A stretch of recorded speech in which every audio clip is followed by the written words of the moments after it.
Okay, you guys, what is up? The King of Lightning is here today. Oh boy, to do Kuroko no Basket 2, episode 22, that is 2-2 review. Of course, that link is going to be in the description box below on Crunchyroll.com. And as usual, if you cannot view it due to certain issues, region issues, and so on and so forth, simply go on Google, Bing, Yahoo, and type in Kuroko no Basket episode 47 or Kuroko no Basket 2 episode 22, and you'll find it. It's right there for you, I promise. Now, that being said, this episode had so many things going for it. So many things. And I think we're still in the third quarter. We're not in the fourth. Yeah, we're still in the third. So when I'm watching this and I'm thinking to myself, yo, had Murasaki Bara done what he had done at the end of this episode, at the beginning of the game, they would have been dominating Seirin. That's just the way it would have been. But no, he spent all his time just playing defense. And now, finally, the big man is playing offense. And here's the scary part. Because the entire time, Kiyoshi and Hyuga and Izuki were punking him. I'm like, oh no. Because there was one play where, and this play I think was the best play in the entire episode. And this is my personal opinion, because there were so many good plays. But this is my personal best play. My favorite play. It was when we have Kiyoshi. He's the point guard, alright? So the center is actually playing the point guard position, which is phenomenal. You know, and again, like it's been hinted before that he can do that because of the right of postponement and the fact that he can actually coordinate passes in the paint very well. So it's been hinted before that he can do this kind of stuff. And mind you, Kagami's not in the game right now because they take him out because Kagami, his emotions are getting the better of him and he's not trying all out against Himura or Tatsuya. But here's the thing. It was awesome, man, because you have freaking Kiyoshi, and he passes the ball to Izuki, who's actually like he does a fake against the point guard guy of Yosef, a real nice fake, and he passes the ball to Izuki, who's inside, and then so we have Murasaki Bara, who jumped before to block Kiyoshi, then he pivoted immediately after he landed on the ground, and he jumped to get Izuki. So we have the one dude who's in front of Izuki, and we have Murasaki Bara behind Izuki. Izuki pulls out something disgustingly nasty, where instead of shooting forward, he shoots behind him. So this dude, and I'm sitting here, I'm like, yo, that was awesome, because he shot the ball behind him. And then Kiyoshi comes in there, straight up vice claw, and he slams the ball in right on top of Murasaki Bara. He does this twice, too, mind you. He slams the ball, he dunks the ball in twice against Murasaki Bara.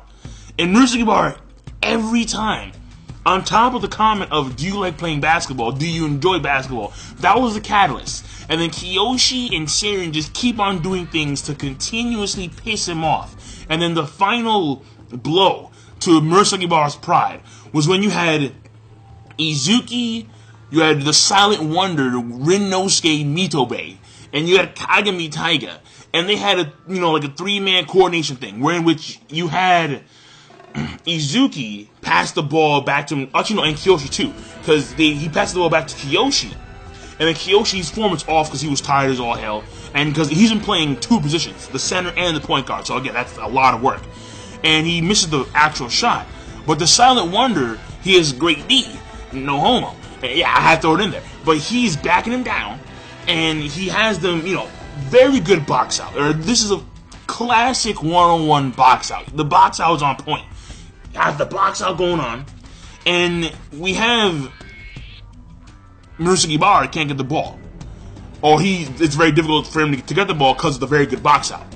So he's reaching over Rinnosuke to actually grab the ball. In comes Kagami, he grabs that dunk. And I'm like, yo, it's over. And then this dude, this part was awesome, man. Because they're playing on offense. And you can see Aomine, he's in the stands, and he's watching Murasaki.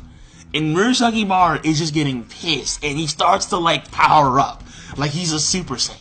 Alright, and then he gets, like, this aura, and, like, the aura has, like, a hissing, like, a breathing sound to it.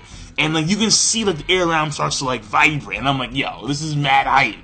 It was mad hype, bro. And then he's like, yo, fuck this shit. I'm sick and tired of seeing you guys squirm. And he actually is going to start playing offense now. So, it had so many good moments, even when it came to Tatsuya. And this, to me, I think was like my second favorite place, where Tatsuya is just elegant and graceful. What he does is straight up beautiful. This guy, well, first of all, when it comes to his style of play, he's completely opposite of Aomine. Where which Aomine, he's all about, like, the crazy formless shots, doing all types of stuff. Alright, Mr. Dr. J over here just doing crazy stuff. And when it comes to Tatsuya, he's all about the orthodox and the form. Alright, his 3-point stance is perfect. His transition from the 3-point stance to his actual shooting position is graceful and it's smooth. His shots are smooth. His pump fakes are smooth.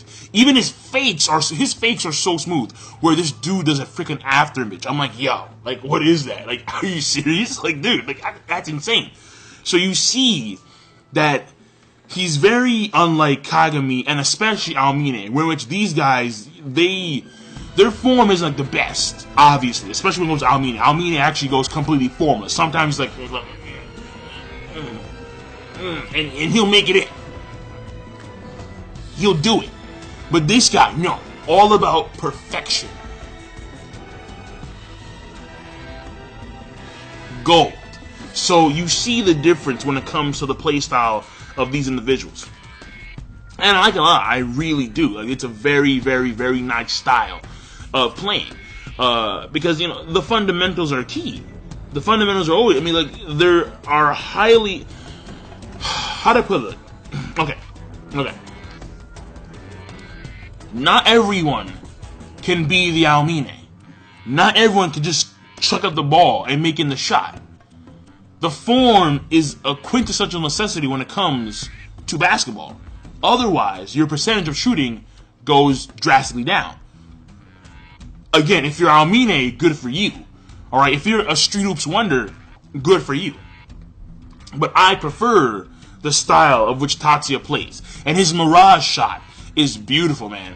I mean, now, what actually works with that, we're not too sure. But we see Kagami. Tatsuya was going to do the Mirage shot. But Kagami actually slips on Sweat.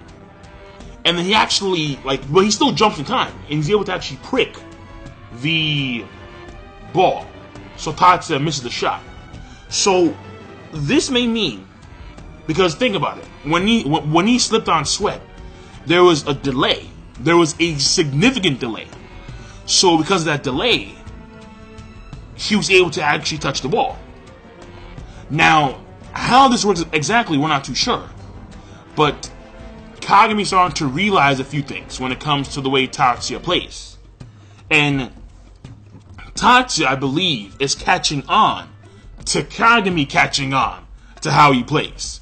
So, you know, it's very intriguing what's going on between those two guys. But after Kagami, he shed his brotherly love for his bro, quote unquote. You know, now they're finally in the groove. But again, there's a problem, and that problem is a big man coming in on offense. Now, to wrap this up, pretty much, and also one last thing. There was a fast break moment where actually Kagami goes one-on-one with Murasaki, and he actually tries to dunk from the foul line. And he was going to, but the way his left hand, shifted, there was something about it that Murasaki noticed. That was a way, what is he doing? Kagami was trying something out, and he clearly failed, because, again, he got rejected. But we don't know what exactly this entails, but remember that Kagami did spend some time training with Alex before the actual game. So, we've seen the efforts, we've seen what Kuroko has actually learned. But we haven't seen what Kagami's learned from Alex, so this may entail with that. So that being said, the episode overall, the rating. Well, first of all, no, let me go to the animation. The animation, I love it. I like it a lot. It was good animation for the most part. Especially when it came to Tatsuya and the way he moved and like the after images and the fakes, that kind of stuff was actually very nice. And when it came to the end, when it came to Murasaki like power up, and that was nasty.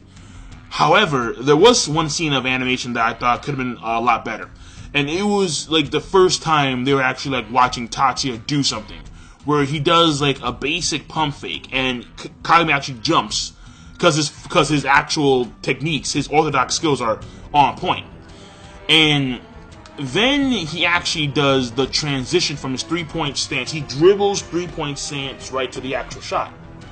And that scene right there, animation-wise, where it was like, you see Hyuga and you see Kagami, they're shadowed over, and the spotlight's mainly on Tatsuya, and how no one could react. That scene, I think, could have been better animated, in my personal opinion. The rest of it was actually pretty damn good. Especially when it came to like the initial dunk, about how, again, it was like the dual play with Izuki and Kiyoshi, and he just vice gripped that shit in, like, yeah, that was beautiful.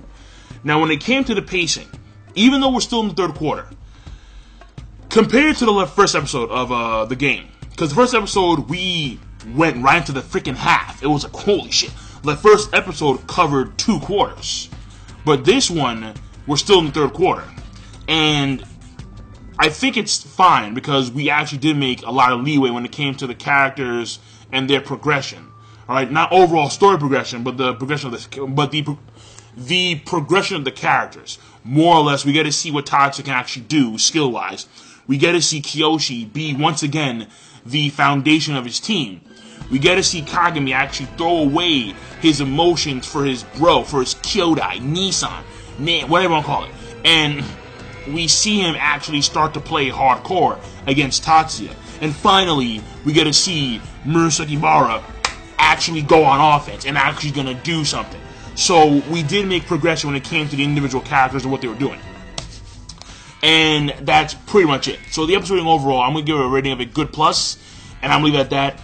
So, and again, for the manga guys, the end of this game, it is what it is, and when we get to it, we'll get to it, and we'll talk about it, alright? We will.